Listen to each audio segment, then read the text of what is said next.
This is a joint work with Luigi, and it's quite preliminary, particularly on the formal. I don't think the ideas are particularly preliminary, but the formal modeling is preliminary, and we'd be interested in feedback very much. And if we are rediscovering the wheel here, which is possible, it's probably a good time to tell us before we get any further.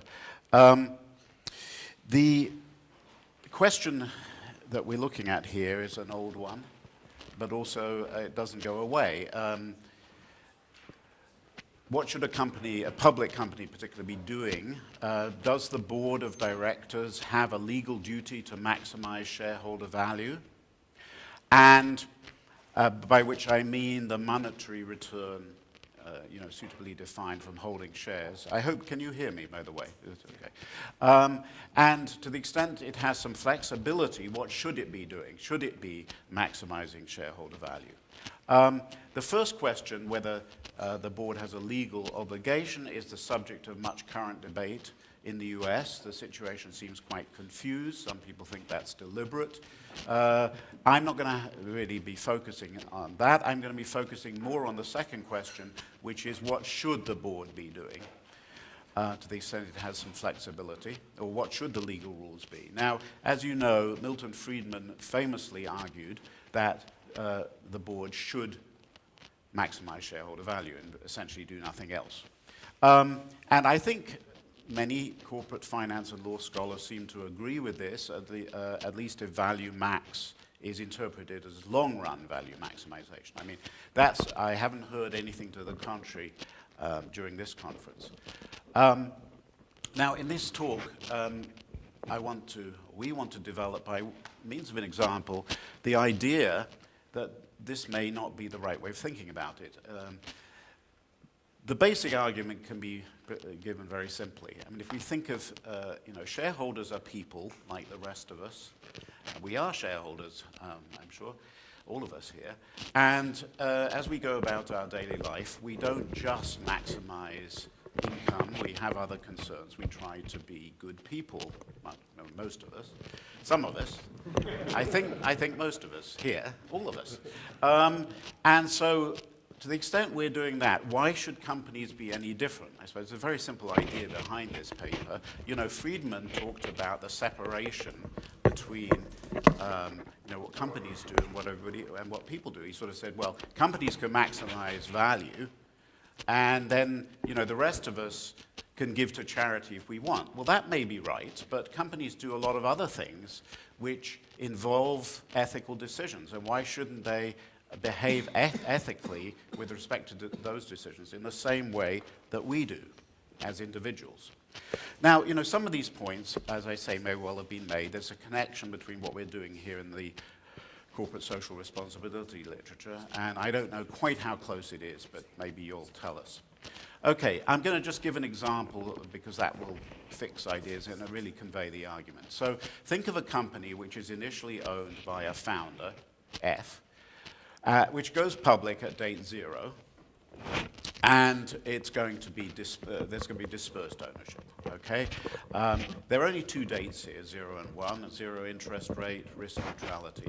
Okay, at date 1, an action has to be chosen. Either x equals 0 or x equals 1. And this action leads to a monetary profit pi and some damage, which we'll take to be environmental damage, which is experienced by outsiders. It could be in another country. I don't want to deal with the case where the shareholders experience it themselves. It's somebody else who experiences it. I want to also take the view that there are no laws against this, or the governments of the various countries have not got together to choose penalties so that the company internalizes the damage. That's not there, all right? There are no such laws. Okay, so here, if x equals 0, profit pi, I'm going to, in this little example, is 100, and the damage is 0. If x equals 1 is chosen at date 1, then profit is 200, and the damage is 400. Everything's in money terms here. Obviously, from a social efficiency point of view, x equals 0 is better. because 100 minus 0 exceeds 200 minus 400. That's just a benchmark. Now, I'm going to assume that there are a large number of people in this economy, and they are of two types. Type A, which comprise a fraction theta, these are just self-interested people who only care about money. Okay, their utility function equals the money they get. The type Bs have a social conscience, fraction 1 minus theta. Their utility is written as mi plus lambda times pi minus d. So that's the net social damage of this company. The net social contribution. Profit is plus, damage is minus. Okay, lambda is the extent to which the type Bs care about the social aspects. Okay. Now, let me say right away that actually this is too crude. I think what we've realized as we've started to think about this is that it's probably very important to distinguish between the case where that second term enters if you feel responsible for the action, or if you're voting on the action. It's not something that you necessarily internalize if it's nothing to do with you. I'm not going to be able to capture that here. But it's one of the things we're thinking about. So I think there's some subtle modeling issues. This is really too crude, but it'll do for today's purposes, I think. Okay, so here we are again with the chart. Now, so let's suppose people think x equals 0 is going to happen at date 1. Well, then the company will sell for 100. The shares will sell for 100 at date 0, because obviously there's no discounting. That's what people will pay for them. There are no wealth constraints or anything like that. If x equals 1 will occur at date 1, the company will sell for 200. Now, there's just a point here. This is, again, a modeling issue, or rather an assumption issue. We're taking the view that even the so public-spirited people will pay 200 for the shares, because if x equals 1 is going to happen, then the damage is done. It's going to be happened anyway, and so we're going to take the view that they can't do anything about it, and the shares are worth 200 in monetary terms, so that's what they'll pay. So everybody will pay 200. Now notice, this is not consistent with certain kinds of social preferences where people might, for example, not want to hold shares in companies that are doing bad things, maybe they're damaging. Well, we see that now. People want to divest. They don't want to have anything to do with a company that's doing dirty stuff. We're not capturing that here. We could, but we're not going quite that far. So the company will sell for 200 if x equals 1 is what people expect.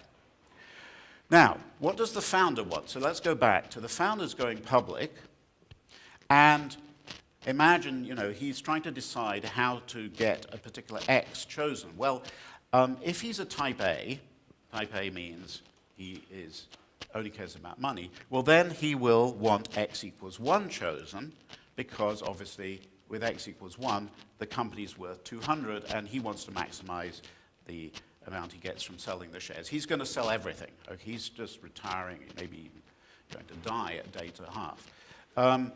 But he's going to have a good time before that. Okay, so he'll just sell and get 200, and that's what he will do.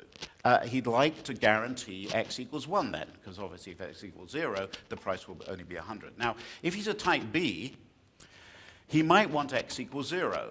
Okay, what's the calculation? Very simple. He looks at x equals 0, he gets 100, and there's no damage to the environment. If it's x equals 1, he gets 200, but then there's plus lambda times pi minus d, which is 200 minus 400, which is minus 200. So the right-hand side, is given by that, and you can easily see. If lambda's bigger than a half, he would prefer to go with the public-spirited thing, and he'd like to try to arrange his company so that happens.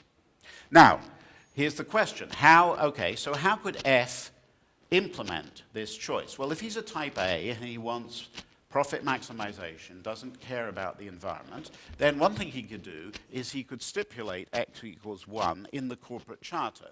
So if he could write it's like a complete contract, okay? The charter could be thought of as a complete or incomplete contract or charter. If he can write a complete charter, he'll just specify x equals 1, and that's what will happen, we'll suppose. But that may be difficult to do, of course, because there may be a lot of background uncertainty. Hard to describe X in advance, perhaps. So another thing he could do is to specify a narrow notion of fiduciary duty. So he could basically sort of try to arrange that if the future board does not maximize value, monetary return, then they can be sued. So that might put them under some notice that, you better choose X equals 1, otherwise you could be sued for not maximizing profit. Another thing he could do is to encourage takeovers.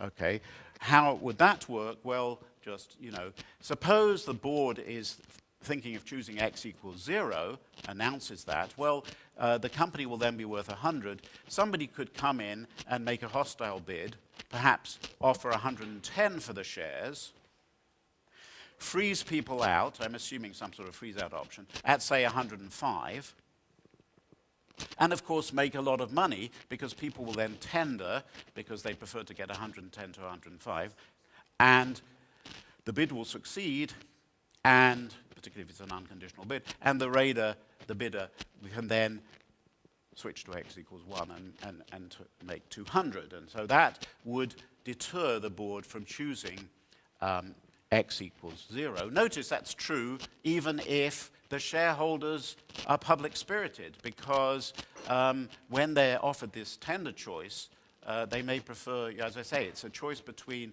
they don't think they're pivotal, so they're choosing between 110 if they tender and 105 if they don't. So raids can push the company towards profit maximization, which is what this self-interested founder wants. Okay, let's go to the case where, all right, I've been 13 minutes. Do we agree on that? Yeah. Okay, let's go to the case where the F is a type B, so F is socially an ethical person. Okay? Well, how is F going to ensure that after he or she is gone, the company chooses X equals 0? Well, one possibility is to stipulate X equals 0. If you can write a complete charter and say what the action has to be, you could do that. But if you can't do that, you might specify a broad notion of fiduciary duty. You might make it clear that the board does not have to maximize profit. It can do other things without the fear of being sued. Another thing you might do is you might try to discourage takeovers, because you know that some a raider out there who's only interested in money is a danger. Notice, by the way, in case you want to do, it doesn't work the other way around. You know, a socially responsible raider will not have an interest in buying a company for $200 and turning it into something that's worth 100. That's the claim. So the thing is asymmetric in terms of raiders. They're going to be pushing towards profit maximization rather than the other way around.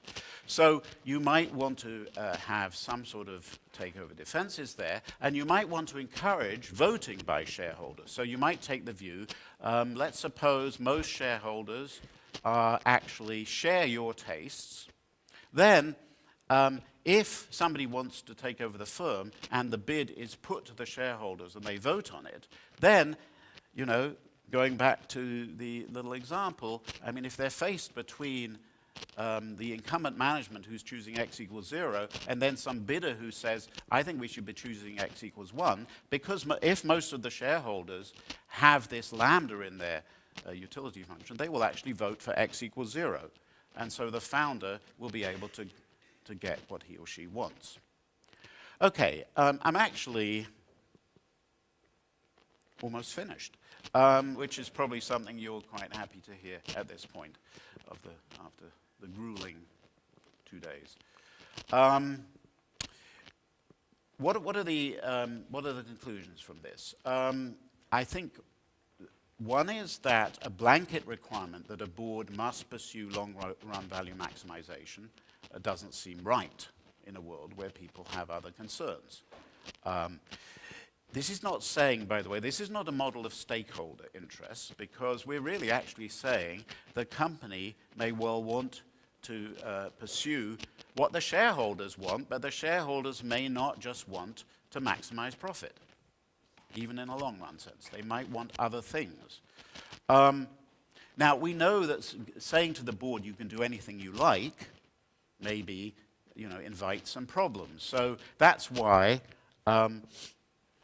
even though, well, yes, so I mean, this analysis suggests that maybe a founder wants to put in a mission statement in the charter of the company. This is what I was sort of saying when I said, well, you may not be able to, okay, back to, perhaps you can't say x equals 0 or x equals 1, but you could say something about how action should be chosen and how you see this, what you want this company to be, how you want it to act in the future. We don't seem to see this, but I don't see why we shouldn't. And maybe this would be a good thing to do. Another thing, as I said, we may want boards to consult shareholders more often about the direction in which the company is going or should go. Have them vote on whether they want to pursue a more environmentally friendly policy. And that may be a way, if they're worried about lawsuits, or maybe even if they just don't know what they should be doing and they would like to do what the shareholders want, they know it might not be profit maximization, why not ask them? Now, I think so let me just end with 2 points. One is the dead hand problem. I don't know whether that's the right terminology. Let me say what I mean, and you can tell me maybe it's not what other people mean when they say that. But a sort of interesting question that comes up here is, suppose the founder wants the ethical thing, but later he's in a minority, and so he tries to put it in the charter and all that, but later the shareholders all want something else. I mean, do we feel that the founder's wishes should be respected? Not everybody, I'm not sure there's total agreement about this. A contractarian might say, yes, when you set up a company, you should be able to dictate its future to the extent you can. In particular, if you could write a complete corporate charter, you should, and that should be respected legally, and it doesn't matter what future people want at all. Some other people might take the view that as a society we shouldn't really respect that, and if future shareholders feel differently, we should allow them to nudge the company in a different direction. So that's a question you could ask here, and I don't know the right answer to that. Final point, but I think it's interesting. The final point is benefit corporations. I don't know. This is a new development in the US. Let me just say that you could see it as some sort of response to some of the issues I'm dealing with here, but I'm not sure you really need all that apparatus. It seems to me you could achieve similar goals using more standard kinds of corporations. So I'm a lawyer or legal academic, so I'm going to talk, I think, exclusively about law, which usually when I talk about the legal academics, I talk about law and economics, but I'm going to be very law-focused here. I thought the most useful thing I could do was to describe what the law is, in the US at least, and then the feasibility of changing it in a way to accomplish what Oliver wants to accomplish. So that is, will the current law allow what Oliver wants, or could we change it? Would it be sensible to change it to allow him to do what he wants? I'll just say that the status quo now is the guy who wants to maximize profits will have no problem doing it. The shareholders will have relatively little problem enforcing that through the takeover market primarily, less so through lawsuits. So I'm going to just take one of his 2 questions. Does the board have a legal duty to maximize it, or could we easily give them a legal maximize shareholder value? Or could we change that? If we can't change it in a sensible way, then the normative question doesn't really matter anymore. That is, if we can't have a legal regime that will allow a management to pursue other goals, then it doesn't matter whether they should or not, because we can't. So anyway, first, I had only had Oliver's slides until now, so there were some details I didn't really know whether he might get into. Does it matter, was my first question. Does it matter whether the law now is set up for profit maximization or value maximization? And to a large extent, it doesn't matter. And this might be a misunderstanding, people outside the US or non-lawyers, is that the business judgment rule gives tremendous scope for a company's management to pursue environmental goals beyond what is legally required. There has never been a case where someone sued and say, hey, you're being too nice to the environment. You can't do that. I'm slightly exaggerating because there was a case called Dodge v. Ford where Ford said explicitly, I don't care about profits. He lost that. If he had said, I really care about profits, but I think cutting my prices tremendously and overpaying workers is a really good idea, he'd have won that case. So the question is ends versus means in the business judgment rule. You can do whatever you want as a manager or as a board, as long as you say, ultimately, it's the long-term interest of the shareholder. So plenty of corporate social responsibility can be done under US law. We also have states that have these non-shareholder constituency statutes that say a board can pursue these other interests. It says it explicitly, as ends. They haven't been interpreted that much, so it's unclear how much sacrifice of shareholder value can be done, but certainly quite a lot can be done as long as you are not like Henry Ford and say, I just wanted to screw over the shareholders, and I don't care. I care about my workers and people who buy my cars more. So that, clear that away. There's plenty of corporate social responsibility in US companies, and there can be, quite a lot of it. Now, I think getting more to the point that Oliver was getting at, discretion versus commitment. I've just said that there's plenty of discretion to do this. What about commitment? Can you make a commitment to pursue goals other than shareholder value? And I think that's more in line with what Oliver is proposing. So the question is, can a public corporation, public is an important part of this for now, commit to social benefit as an end? It's unclear whether they can do this in the charter. I'm guessing a lot of the law professors here think you can do this in the charter because it certainly would make sense. In most states, the law governing the charter says any purpose is okay. Some say any business purpose. Some say any business or purpose is okay. And there is at least some ambiguity, according to lawyers that I have asked about this, in part specifically in preparation for that, whether you can include it in the charter or not. It simply doesn't come up very much. But let's say it's legal. Now I want to ask, is it feasible? So let's assume you can put it in the charter. How's it going to be enforced? And how, if it's permitted, will that commitment stick in the long run? Those are the next two questions.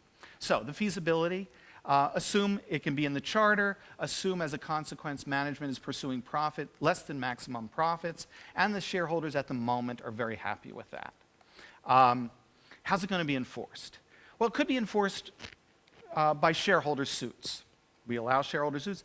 Arguably, they could say you're not pursuing what you said you would pursue in the charter. It's going to be a very expensive lawsuit. It is going to be a very risky lawsuit. But the lawsuit could actually be brought, at least. The difficulty with the lawsuit is the charter is not going to specify, at least as Oliver has proposed it, that a fixed number of dollars will be spent on the environment, I'm guessing. It will be a more general, as he said, fiduciary duty to the environment or to workers or to consumers, whoever, in addition to shareholders. What are the weightings to these various constituencies? That would have to be litigated in this lawsuit. So it could be brought, but I don't think it's going to be very effective. Now, what we do have is a system of disclosure and certifying, and that is something called a B corporation. There are only two, I believe, maybe three B corporations in the world, one of them only in the United States, one in Brazil, and that are public. But they can be public. A B corporation is simply an ordinary corporate form that has a certification by something called B Labs that says you've met these corporate social responsibility criteria. Now, it's not enforceable. You can lose it, the reputational damage. So that would be the other enforcement mechanism: disclose, certify, and rely on reputation. I don't know how else you could enforce this. Giving the other people, the other constituents, an ability to sue seems like a really bad idea, because then you get two lawsuits: the traditional shareholder lawsuit and the environmentalist lawsuit, or the consumer lawsuit. I think it'd be very hard to enforce it. And I'm sorry, I have my three there. Etsy is a US one, Natura is a Brazilian one, and the one I forgot is certain subs, including Ben & Jerry's of Unilever, are B corporations. I happen to know a little bit about Ben & Jerry's. It's kind of interesting. Within Unilever, it is a B corporation that has a separate independent board member responsible for keeping it public interest oriented. But this is three companies in the world out of a big number. So at least the market tells us that the public company form is not a good way to do what Oliver wants to do. As I said, giving the shareholders the right to sue seems like a very bad idea. I don't know how those suits would be litigated or how they would be resolved. The shareholders or somebody else? This is the somebody else. First, the shareholders could say, Okay. we don't like your weighting of the environment versus profits. And you can do that under current law if the charter said it. Giving someone else a lawsuit seems like asking for a mess. Now, this is about creating a commitment over a long period of time. There's always the threat of a takeover, or there's simply the replacement of the board. Shareholders change. Now Oliver implicitly assumed that the shareholders would remain constant, at least shareholders with these interests would remain constant over time. I'm not sure how you could enforce that. People could simply buy in. And once enough of them buy in, they could vote to replace the board. And once you've replaced the board, you can amend the charter. You need a board vote to amend the charter, plus a shareholder vote to amend the charter. But if enough shareholders have bought in, that commitment that Oliver threw out there as at least as a possibility, a charter provision, can go away. So it's not a real commitment. Now, a takeover would add a little bit more incentive to this replacement of the board, because you would convert from what would you convert from well, you'd convert from a lower profitability company to a higher profitability company, and therefore have a inducement to shareholders to come in and take over, to buy shares and replace the board. So I think this commitment in the long run is tough. But now, could we find a way to make it work? Conceivably, we could. We could have dual class stock held by committed shareholders. They would have to hold on to that stock forever. They'd have to be careful not to sell it to someone else. I'm not sure we could enforce a rule that says you need a promise from somebody else if you're going to sell your shares to them. It's conceivable, but I don't know how. To put it lightly, the transaction cost would be enormous. You could put in a supermajority vote to amend the charter. That could work as long as the supermajority of shareholders doesn't change. I suppose you could put a supermajority in that's very, very high and give committed people a small number of shares and just hope their liquidity is such that they can hold on to them forever. So it's conceivable that you could do this, but it would be difficult and it would be an unusual circumstance. And I think the fact that it hasn't happened probably confirms that. So bottom line, it's possible but not easy to do what Oliver is proposing in a public company form in the US. That is the credible commitment or binding commitment over the infinite future. Now, there are other entities. Oliver talked about benefit corporations. Henry, how long do I have here? Okay, that's good, because that's the core of what I'm going to say, but I figure I'm up here, I'll tell you a little bit about some law. There are other types of entities that are mixed purpose entities that have been enacted that people can just take off the shelf and use if they want in various ones in all 50 states, and they vary. They're mixed purpose entities. One is called an L3C. An L3C is a LLC, limited liability company. that A, can be customized into a public benefit because it's a very flexible form, and B, in some states, there are a few pages of statute that you can add on, that just opt into, that make it public benefit. There's another type in some states called a benefit corporation, another one called a social purpose corporation. There are two variables that matter here, and of which you pick off the shelf. Some of them must pursue a social benefit, a social purpose, and some of them may pursue a social purpose. So these are choices. You pick whichever you want. They're all privately held. I'm fairly certain there is no entity like this that is publicly traded today. There are companies that have flirted with the idea of doing it, but ultimately, I think Etsy was one. It chose to become a B corporation, which that is an ordinary legal form of a corporation with the certification of B Labs. Even in these entities, enforcement is by shareholders and through disclosure and the outside certification of B Labs if they choose to do it. There is no entity in the US, as far as I know, there are 50 states, I may be wrong, there's no entity that puts enforcement power into the hands of another constituency. So, and with these entities, the dead hand, if I understood Oliver correctly, the dead hand, you can take a benefit corporation and undo it and make it into a regular corporation under the statutes with a supermajority vote. So there's some, even for those, there's some possibility, or, which is, I suppose, to say, there's some undermining of the commitment in terms of the infinite future that it will remain as a benefit corporation, either for good or for bad. Oh, am I out of time? Okay. This is why we might want those separate entities. You can read for yourself.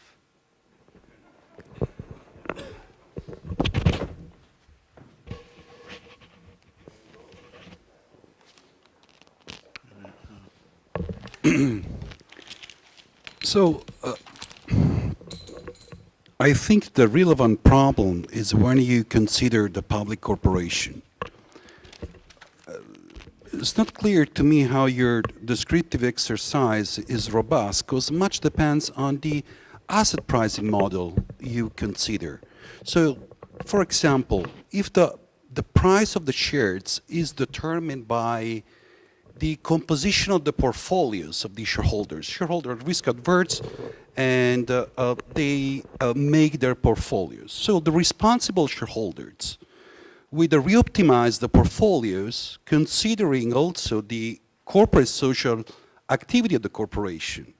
This means that there will be a liquidity effect in the share price, and big part of the externality, the negative externality, will be reflected in the share price. It's just with a simple portfolio asset pricing model. So the problem whether to include an extension of the fiduciary duties will be no problem anymore, because, I mean, they will maximize the share value, and the share value is endogenously determined by the composition of the portfolios, which prices the externality.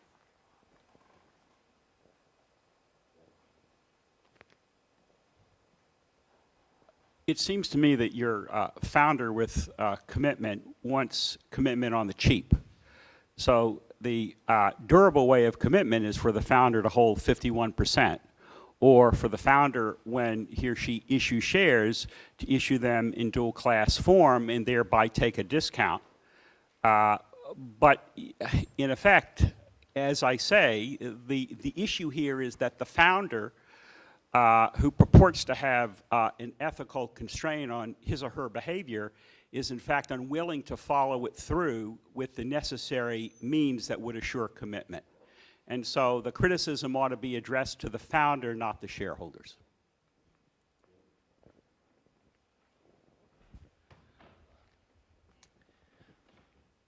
So Oliver, it's a very interesting project and model.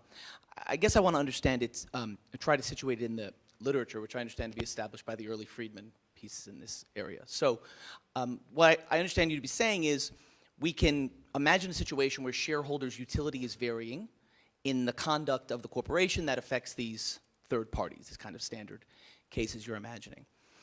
And I guess, in my mind, that gets you only so far in terms of being responsive to Friedman, if that's an objective. Because I took him to be making an institutional point. His point is that corporations just aren't the right institutions through which that utility can be expressed or obtained. And I'm not sure you've responded to that here, Oliver, because a pushback to your model would simply be that you have only shown me perhaps shareholders do have utility varying in the corporation's conduct, but I think you have to show me more, that they can obtain that utility more efficiently through the corporate form than through some other institution, better suited, as Mike points out, for this purpose. That is, you have to show me that their utility in this respect is maximized by pursuing it through the corporate entity as opposed to simply taking the additional profits and investing it, putting them in some other entity.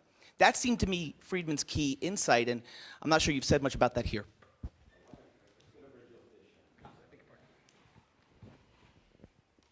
So just one more point with respect to Mike's comment about enforceability, and that is at this tension between board discretion and contract terms.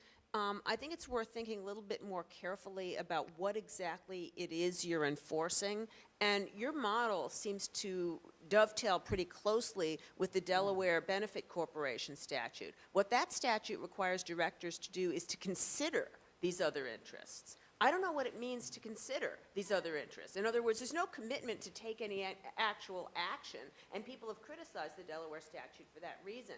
And it seems like the balance in your model is talking about exactly that. So it's a nice fit with the statute, but then I think it really does get into Mike's enforcement point.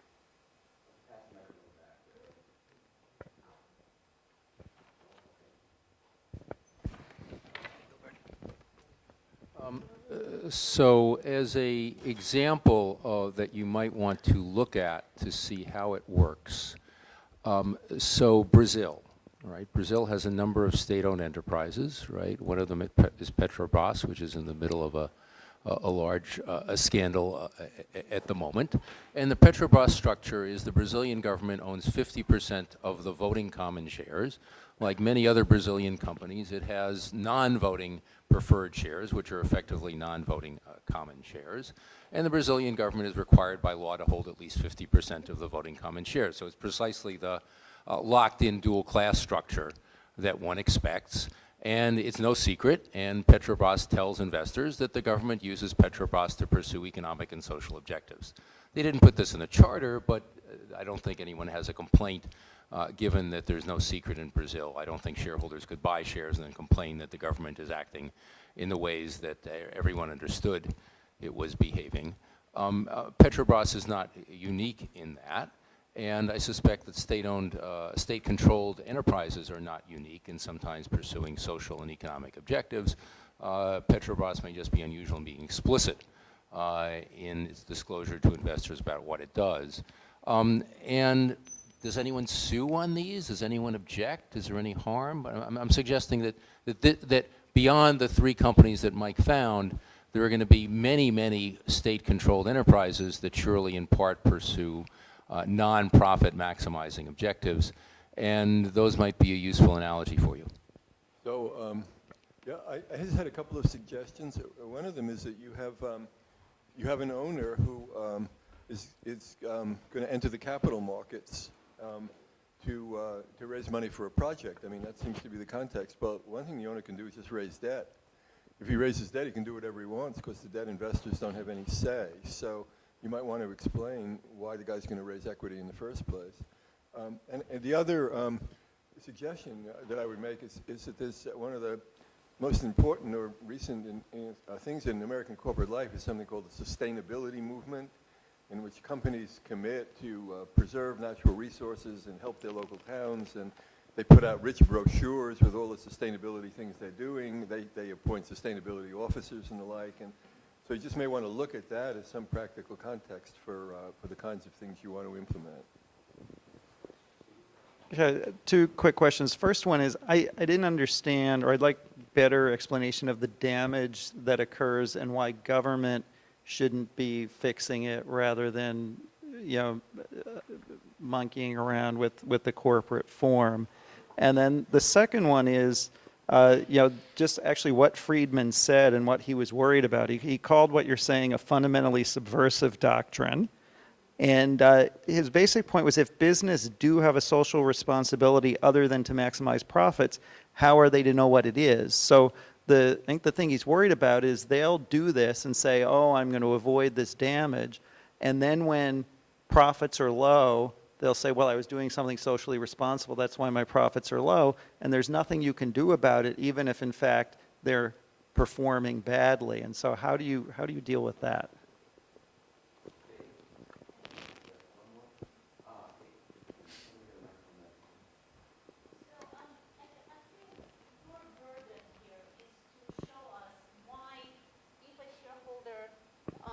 It is your burden to show us why, if a shareholder has a utility function of accomplishing social good, preventing torts, for example, why it is the most efficient way for a shareholder to proceed to do this through the corporation in the way that you're suggesting, rather than through other activities. This is similar to what Rob was suggesting.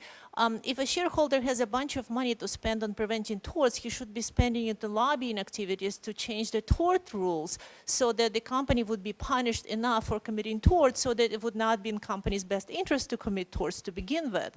And they can think of the same thing, having to do with securities violations, violations of other laws, violations of labor laws, child labor laws, et cetera, et cetera. So it is your burden to show to us that a shareholder is better off channeling his money and effort through the corporation to achieve the goals, rather than through basic political means in changing the legislature in a way that would accomplish his objectives. Wow, well, thank you so much. This is all very helpful. I'm not sure I can do justice to all the things that have been said. Let me try. Okay, so Mike, thank you very much. I agree, I don't disagree with anything you said, really. I mean, I think, though, let me just say three things, I think.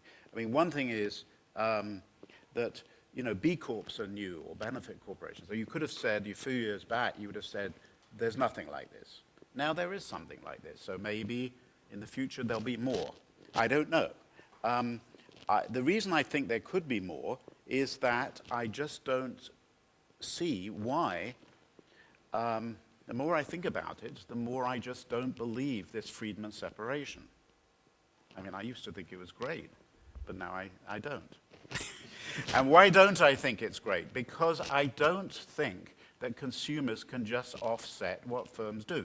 If we're talking about charity, that's a different matter. I can see the argument that a company that gives to charity, what comparative advantage have they to do that versus individuals? I mean, individuals, some people say, well, they're solving some sort of collective action problem, but, some other charity can form which solves the collective action problem. We can give to that.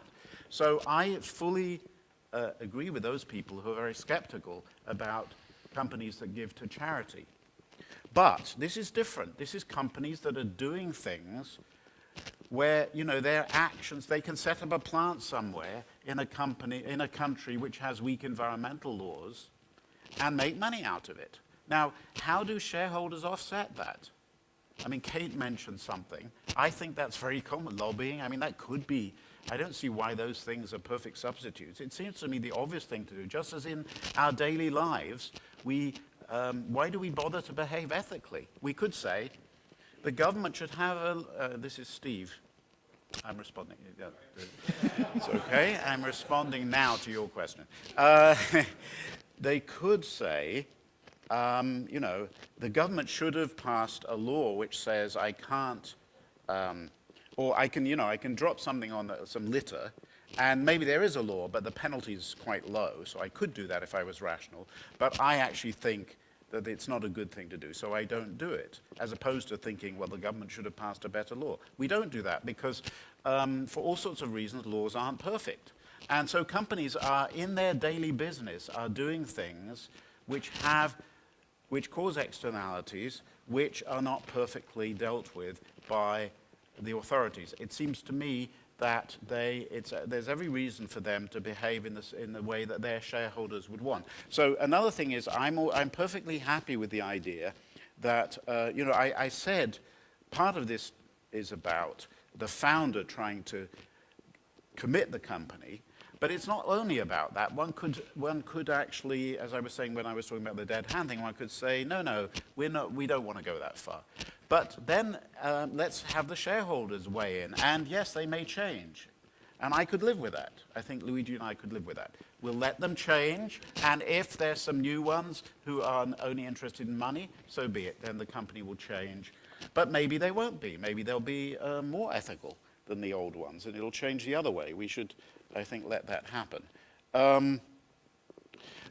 me just say a word about dual-class stock. I mean, I've had this response before. I think Bernie and Kate gave me the response the last time they heard the paper. Well, I think it's a little better now. There's a model, a good thing. Dual-class companies have their own problems. What? Is that a company? I thought it's a company, I think, which is pretty. I thought you were going to say Sumner Redstone. That's a situation where there's a problem, right? Or perhaps you don't think so. But I think dual class is not necessarily. You could believe in what we're talking about here, and think that maybe there's a better way of doing it. Of getting the desired environmental result or ethical result without departing too much from shareholder democracy in the sense of one share vote, one vote. So, yes, he's telling, but he's looking backwards. I'm looking forwards to the infinite future. Why have these benefit corporations? Things may be changing. I also think it's just, perhaps Milton Friedman has been too influential. We all think.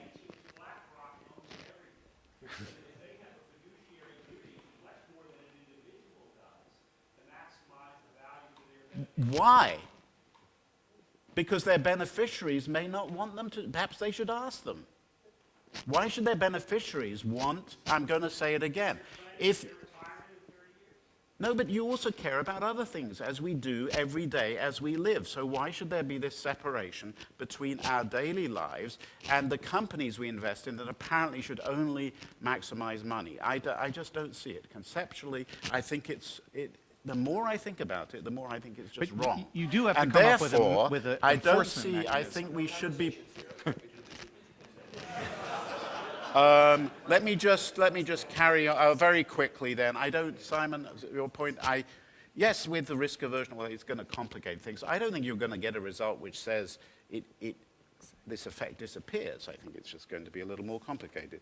I don't see why the founder is at fault. This is a first, if the founder wants to retire and consume a lot, this is the first best solution. Anything else where the founder hangs on, or even for that matter, issues debt. If we jazzed up the example a bit, debt wouldn't be solve the problem either. So Robert, I think the point is that I just don't think. Do you think I've answered your question now? The point is that a company is doing stuff that individuals are not in a good position to undo. Just as if I litter the pavement, what are you going to do to undo that? Give some money to somebody? No, the right thing to do is for me not to have dropped the piece of paper on the pavement. I just think that you have to make clear the claim that the most efficient way, least cost way for you to solve that problem is through the corporate form as opposed to some other mechanism. I can drop this now and.